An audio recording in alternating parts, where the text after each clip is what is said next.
Même si Photoshop n'est pas le spécialiste de la 3D, comme des produits de type 3ds Max, SolidWorks ou même SketchUp, pourquoi pas, eh bien ici, on a quand même quelques petites possibilités assez sympas que j'aimerais vous montrer simplement avec des objets peu graphiques mais simples pour vous faire comprendre l'intérêt de la chose.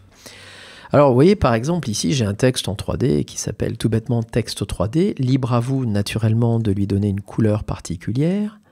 On peut évidemment travailler sur des tonalités plus simples, plus claires. Je vais prendre un bleu pâle par exemple ici. N'oubliez pas éventuellement d'utiliser plutôt du bold pour faire ressortir l'information, une taille à peu près cohérente par rapport à la finalité du moment. Bref, un placement à peu près cohérent dans votre montage. Et à partir de là, naturellement, l'objectif serait de convertir ce calque entre guillemets normal, que vous voyez ici, sous la forme d'un calque de texte classique, en un calque 3D. Alors c'est pour ça que vous avez un menu 3D qui se trouve ici placé entre le menu filtre et le menu affichage.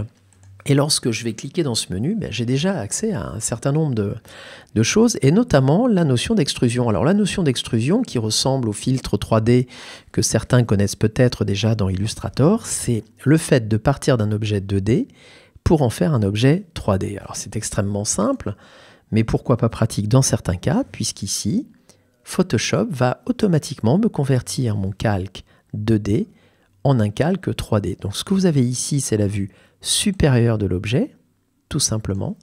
Et ce que vous avez ici, ce sont les petites flèches de placement avec, comme vous le savez peut-être déjà dans la 3D, un prolongement des effets qui se fait soit sur l'axe Y vertical, l'axe X horizontal, mais également sur l'axe Z qui correspond naturellement à la profondeur. Alors bien sûr, je peux bouger ces choses-là et commencer à faire ce genre de bêtises et me dire, tiens, finalement, pourquoi pas, bah oui, effectivement, je n'ai pas été très embêté pour faire cet effet 3D puisque finalement, c'est Photoshop qui a fait tout le boulot. Donc vous voyez, je peux jouer sur la profondeur, la position verticale et commencer finalement à m'amuser sur la gestion d'un texte 3D que j'aurais probablement eu beaucoup plus de mal à dessiner si j'avais voulu le faire manuellement, naturellement, soit dans Illustrator, soit dans Photoshop. Alors juste pour passer assez rapidement sur ces sujets, ici vous avez noté que dans la palette de propriétés, vous avez des caractéristiques spécifiques liées naturellement à mon texte 3D, avec ici une possibilité d'intervenir sur des effets de biseautage, des effets de volume, de projection différents. Et également ici, la possibilité de jouer directement sur la profondeur de mon extrusion, tout simplement. Revenir sur la tonalité ici, modifier la source dans le cas où j'aimerais faire une correction, parce qu'il peut tout à fait vous arriver de faire une erreur en saisissant votre texte. Voilà. Et enfin, au-delà de ça, un panneau spécifique situé à côté du panneau de calque s'est ouvert, dans lequel vous constatez la complexité de la chose, puisque chaque petit réglage est en quelque sorte modifiable, paramétrable, il peut être masqué, il peut être affiché. Donc là, vous voyez clairement que si je choisis le premier réglage, je vais tout simplement supprimer l'application de matière sur la face avant, comme c'est indiqué ici, dans mon module texte 3D. Donc vous voyez, donc vous avez quand même une espèce de souplesse naturelle qui se trouve accessible, je dirais, à partir du moment où votre calque 2D est devenu un calque 3D. Voilà, donc c'est simplement un exemple pour vous montrer une partie du potentiel lié autour de la gestion des objets 3D. Dans ce petit visuel qui est associé à une silhouette de papillon que j'ai tout simplement colorié en rouge, j'aimerais essayer de vous montrer deux aspects qui sont assez simples et très confortables. C'est la notion de carte postale 3D et la notion de filet 3D. Alors, le premier cas de figure, la carte postale 3D, vous allez voir, c'est simplissime. Ça remplace, je dirais, assez avantageusement la notion de transformation de perspective que vous avez ici, qui n'est pas toujours facile à gérer avec les poignées directement. Donc ici, je pourrais éventuellement passer par là et demander tout simplement à transformer mon objet, mon calque en quelque sorte, en une carte postale. Alors, ce qui va se passer, vous allez très vite le comprendre, c'est que mon objet 2D va être considéré finalement comme un objet que je peux faire bouger dans l'espace comme ceci. Vous voyez, je pourrais même le mettre à l'envers. Donc c'est assez rigolo. Je pourrais imaginer la projection d'un tableau sur un mur, le placement d'une toile à l'intérieur d'un cadre. Enfin, tout ce qu'on a dit avant reste valable en termes de réglage, ici avec des possibilités spécifiques d'application de surface, animée, éclairée, esquisse, etc. Bref, je vous laisserai découvrir tranquillement tous ces réglages qui sont relativement accessibles. Mais là, on est vraiment dans la notion de carte postale 3D, c'est-à-dire simuler la projection en perspective d'un objet 2D sous la forme d'une carte postale. Donc ça, c'est la première notion que je voulais revoir avec vous. Et dans un deuxième temps, j'aimerais vous montrer également la notion de filet 3D. Alors c'est assez simple, mais ici, quand vous avez tout simplement transformé votre objet en un calque 2D classique, que vous avez simplement positionné ici, et bien dans le menu 3D, vous pouvez également demander un nouveau filet à partir du calque. Vous retrouvez la carte postale qu'on vient de nommer, mais ici également créer un filet prédéfini. Alors là, c'est rigolo. Vous pouvez associer votre forme à une autre forme prédéfinie. Je pense par exemple à la canette de soda, pour faire simple. Canette de soda sur laquelle je constate l'application directe et automatique de mon objet avec des effets de brillance, des effets de projection qui épousent parfaitement la forme, et ce de manière relativement simple, confortable. Et vous notez que même si je ne dispose pas forcément d'une machine extrêmement puissante, un rendu relativement efficace et rapide avec une projection qui se fait relativement en temps réel. Donc ça c'est plutôt rigolo, plutôt facile à mettre en place, avec toujours la possibilité d'intervenir sur la gestion des surfaces, sur la gestion des matières que j'applique de manière plus ou moins marquée, avec des textures que je vais plus ou moins être capable de modifier. Et je voudrais juste pour terminer vous montrer un dernier aspect qu'il ne faudrait pas négliger, c'est la possibilité que vous avez à partir de là d'exporter votre calque en objet 3D. Et bien évidemment, ici, dans la palette, alors ne vous trompez pas de palette, il ne s'agit pas de la palette de calque, mais de la palette 3D. Dans le menu d'options qui est ici, vous avez la possibilité notamment d'exporter ce calque 3D pour une utilisation future dans un autre logiciel.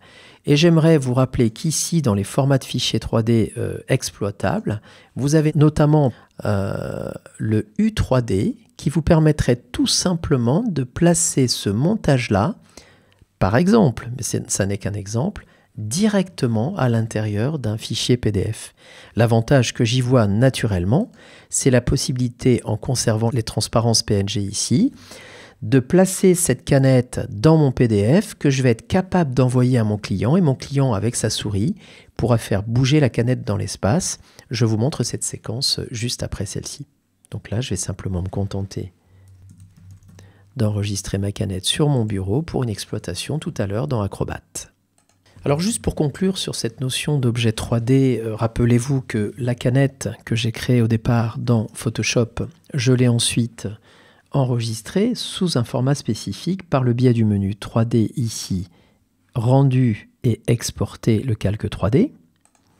Et j'ai choisi ici spécifiquement du U3D, ce qui me permet éventuellement de placer directement l'objet dans du PDF ou éventuellement du PDF 3D, puisque les deux fonctionnent. Attention toutefois à toujours conserver ici la notion de PNG si vous souhaitez garder la transparence autour de votre canette. Alors ici, pour gagner un petit peu de temps, on a enregistré le document sur le bureau.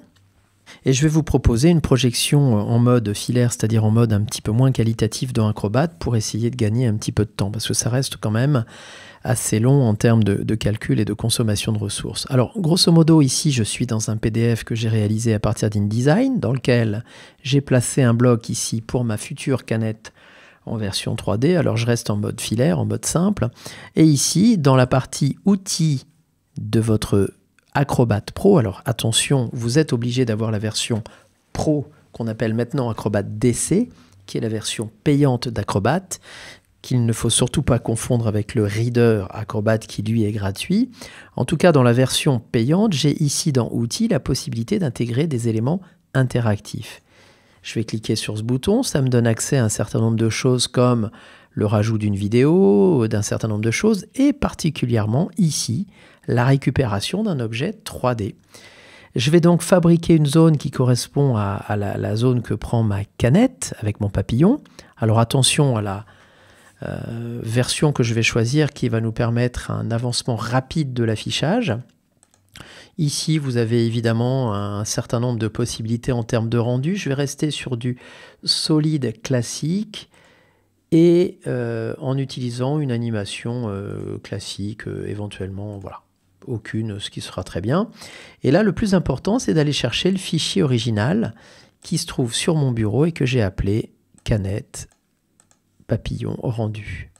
Je l'ouvre, je la place, alors je passe rapidement sur les réglages qui sont ici. On peut activer le contenu lorsqu'on clique dessus ou quand la page s'affiche, etc. Bref, vous avez un certain nombre de réglages possibles. Et en tout cas, lorsque je vais valider, alors naturellement, attendez-vous à ce que le placement soit un peu restreint, mais ici, oui, je vais juste faire bouger mon papillon. Alors pour vous donner quand même une sensation un peu plus réaliste, je vais revenir en mode ici, par exemple filaire solide. Alors vous voyez, ça dépend un petit peu du type de carte vidéo que vous avez et de la puissance que vous envisagez. Oui, ça prend quand même du temps. Donc là, je vais me mettre sur un contour solide juste pour vous montrer que la forme de la canette est bien là et que le papillon est bien là. Et oui, je suis dans un PDF et pourtant, je peux commencer avec ma souris à faire bouger l'élément comme s'il était un petit peu posé dans sa forme 3D. Alors ça, le client va le recevoir. C'est-à-dire que je vais lui envoyer un PDF, offline ou online, et le client, pour peu qu'il dispose d'un reader d'Acrobat, va être en mesure directement, en cliquant sur l'objet, de faire bouger cet élément, ce qui est évidemment un avantage indéniable. Donc voilà une proposition concrète d'utilisation d'un objet qui a été conçu simplement dans Photoshop, avec une exportation dans un format U3D par exemple, pour une exploitation future à l'intérieur d'un PDF par exemple.